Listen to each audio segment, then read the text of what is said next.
আসসালামু আলাইকুম বন্ধুরা, কেমন আছেন সবাই? আশা করি সবাই ভালো আছেন।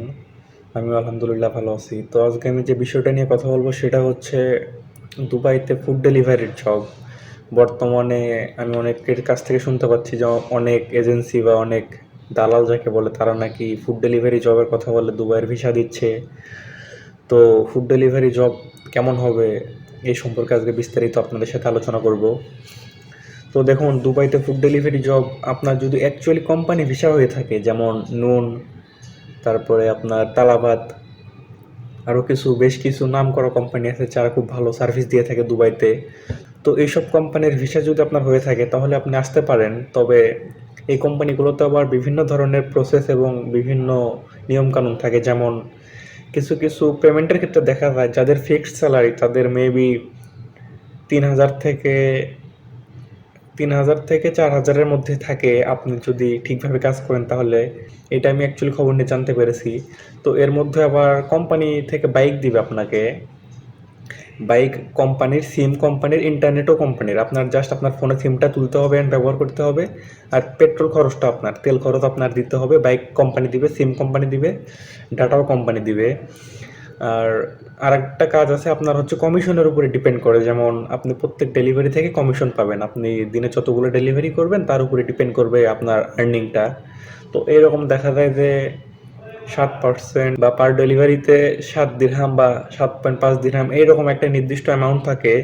এইভাবে দেখা যায় যে বিভিন্ন কোম্পানি বিভিন্ন প্রসেসের মধ্যে দিয়ে কাজগুলো করে থাকে। তো আপনারা যারা আসতে যাচ্ছেন তারা আগে বিস্তারিত সব কিছু শুনে নেবেন যে আপনাদের পেমেন্ট কেমন হবে, আপনারা মান্থলি পেমেন্ট পাবেন কি না, ডেইলি টার্গেটের উপরে পেমেন্ট পাবেন। আর আপনাদের এই কোম্পানিগুলো মূলত থাকা খাওয়ার ব্যাপারটা এক এক কোম্পানিতে এক এক রকম। কেউ কেউ থাকার জায়গা দেয়, থাকতে দেয়, অনেকে খাওয়া নিজের দেয়, অনেক কোম্পানি থাকা খাওয়া দুইটাই দেয়। তো বেশিরভাগ যে কাজগুলো হয়ে থাকে সেগুলো হচ্ছে কোম্পানি থাকতে দেয়, খাওয়া খুব কম কোম্পানি দেয়। সো আপনারা সব কিছু শুনে ক্লিয়ার হয়ে তারপরে আসবেন। আর একটা বিষয় হচ্ছে যে বর্তমানে বাংলাদেশিদের জন্য কোনো কোম্পানি ভিসা অ্যাভেলেবল নাই।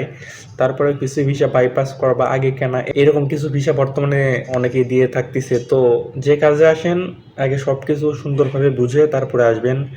আর একটা হিসাব করতে হবে আপনার যে ভিসা, আপনার কত দিনের ভিসা অ্যান্ড ভিসা পরবর্তী রিনিউ কস্ট কত হতে পারে, কে রিনিউ করে দিবে, সব কিছু শুনে বিস্তারিত হিসাব করে তারপরে আসবেন। অনেকে আছে যে জাস্ট শুনে চলে আসে, পরবর্তীতে দেখা যায় যে তারা নানান বিষয় নিয়ে সমস্যায় ভুগে। তো এই সমস্যা যাতে আপনাদের না হয় সেই জন্য আমি আপনাদের সাজেস্ট করব আপনারা আগে সব কিছু বিস্তারিত শুনবেন, জানবেন, খোঁজ খবর নেবেন, তারপরে আসবেন। আর এখানে বর্তমানে অবস্থা খুব একটা ভালো না। আগে যেরকম কাজ ছিল বর্তমানে সেরকম কাজ নাই। আগে প্রচুর পরিমাণে কাজ ছিল, লোক ছিল না, কিন্তু লোক সংখ্যা বর্তমানে এত বেশি যে কাজই থাকতেছে না। এর কারণ হচ্ছে অনেকে ট্যুরিস্ট এসে এখানে কাজে ঢুকে পড়ে। এই জন্য বর্তমানে ভিসা অফ আছে। নানান ধরনের ভিসা ছিল আগে যেগুলো এখন বর্তমানে অ্যাভেলেবল নাই। আবার অনেককে দেখা যায় যে আসার পরে সমস্যায় পড়ে যায়, কি করবে পরে, নানান ধরনের সমস্যা। তাই আমি আপনাদের সাজেস্ট করব আপনারা আসার আগে অবশ্যই ভালোভাবে সবকিছু বুঝবেন, শুনবেন, তারপরে আসবেন। আর আজকের ভিডিওটি এ পর্যন্ত। ভিডিওটি ভালো লাগলে আমার চ্যানেলটি সাবস্ক্রাইব করে আমাদের সঙ্গেই থাকবেন। আর দুবাই সম্পর্কে নিত্য নতুন যাবতীয় আপডেট খবর পেতে আমাদের চ্যানেলটি সাবস্ক্রাইব করে রাখুন। ধন্যবাদ।